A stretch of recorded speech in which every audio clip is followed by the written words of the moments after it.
আসসালামু আলাইকুম ওয়া রাহমাতুল্লাহি ওয়া বারাকাতুহু। শবে বরাত। শবে বরাত মানে হচ্ছে মুক্তির রজনী, যেই রাত্রিতে আল্লাহ তাআলার কাছে বান্দা ক্ষমা চাবে এবং আল্লাহ তাআলা তাকে জাহান্নাম থেকে মুক্তি দিবেন। এই রাত্রের ফজিলত অনেক। হাদিস শরীফের মধ্যে, অনেক হাদিসের মধ্যে এই রাত্রের ফজিলত বর্ণিত হয়েছে। হযরত মুআজ ইবনে জাবাল রাদিয়াল্লাহু তাআলা আনহু থেকে বর্ণিত, নবীজি সাল্লাল্লাহু আলাইহি ওয়াসাল্লাম বলেছেন, ইয়াত্তালিউল্লাহু ইলা জামিই খালকিহি লাইলাতান নিসফি মিন শাবান ফায়াগফিরু লিজামিই খালকিহি ইল্লা লিমুশরিকিন আও মুশাহিন। নবীজি সাল্লাল্লাহু আলাইহি ওয়াসাল্লাম বলেন, শাবানের মধ্য রজনীতে আল্লাহ তাআলা তার সমস্ত মাখলুকের দিকে বিশেষ দৃষ্টি নিবদ্ধ করেন এবং আল্লাহ তাআলা সমস্ত মাখলুককে ক্ষমা করে দেন, তবে দুই শ্রেণীর মানুষ ছাড়া। এক নাম্বার মুশরিক, দুই নাম্বার হিংসুক বা বিদ্বেষী। এই দুই শ্রেণীর মানুষ ছাড়া আল্লাহ তাআলা সকলকে এই রাত্রিতে ক্ষমা করে দেন। সুবহানাল্লাহি ওয়া বিহামদিহি। হযরতে আবু বকর রাদিয়াল্লাহু তাআলা আনহু থেকে বর্ণিত, তিনি বলেন, নবীজি সাল্লাল্লাহু আলাইহি ওয়াসাল্লাম বলেছেন, ইযা কানা লাইলাতুন নিসফি মিন শাবান, যখন শাবান মাসের মধ্য রজনী আসে, ফায়ানজিলুল্লাহু তাবারাকা ওয়া তাআলা ইলা সামাইদ দুনিয়া, আল্লাহ তাআলা দুনিয়ার আসমানে অবতরণ করেন।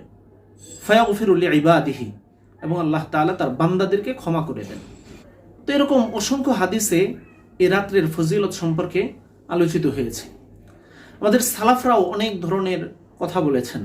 ইবনে হাজার আসকালানী রহমতুল্লাহি আলাইহি ওমর ইবনে আব্দুল আজিজ রহমতুল্লাহি আলাইহির আমল বর্ণনা করেন।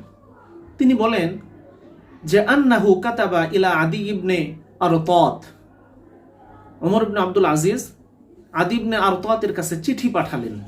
সেই চিঠির মধ্যে বিআরবাই লায়ালিন, 4টা রজনীর কথা বললেন, 4টি রাত্রের কথা বললেন।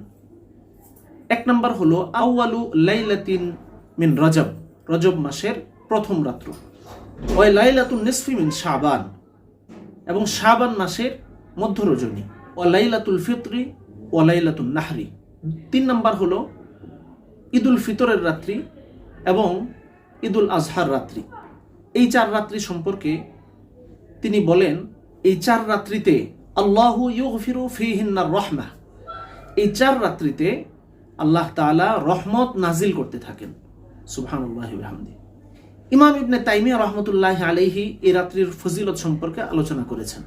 তিনি বলেন, ওয়া আম্মা লাইলাতুন নিসফি মিন শাবান ফাফিহা ফাদলুন ওয়া কানা ফিস সালাফি মান ইউসাল্লি ফিহা। শাবান মাসের মধ্য রজনীতে অনেক ফজিলত রয়েছে। আমাদের সালাফরা এই রাত্রিতে অনেক নামাজ আদায় করেছেন, নফল নামাজ আদায় করেছেন। এই সমস্ত বিষয়গুলো থেকে আমরা স্পষ্ট বুঝতে পারি শাবান মাসের মধ্য রজনী বা শবে বরাত একটা ফজিলতপূর্ণ রাত্রি। এই রাত্রিতে আমাদের বেশি বেশি আমল করা দরকার। আমরা কি আমল করব? নামাজ পড়ব, ইস্তেগফার করব, জিকির করব, তাসবিহ তাহলিল পড়ব, কোরআনের তিলাওয়াত করব। এই রাত্রিতে বিশেষ কোনো নির্ধারিত কোনো ধরনের নামাজ, ইবাদত এগুলো নাই, এবং যা ইবাদত করব সেটা একাকী করব। জামাতবদ্ধভাবে এই রাত্রিতে কোনো ইবাদত নাই। আমরা নফল ইবাদত করব, যার যা মনে চায় তাই ইবাদত করব, কিন্তু একাকী করব। আল্লাহ তাআলা এই রাত্রির ফজিলত জেনে বুঝে আমল করার, সহিভাবে আমল করার তৌফিক দান করেন। আমিন।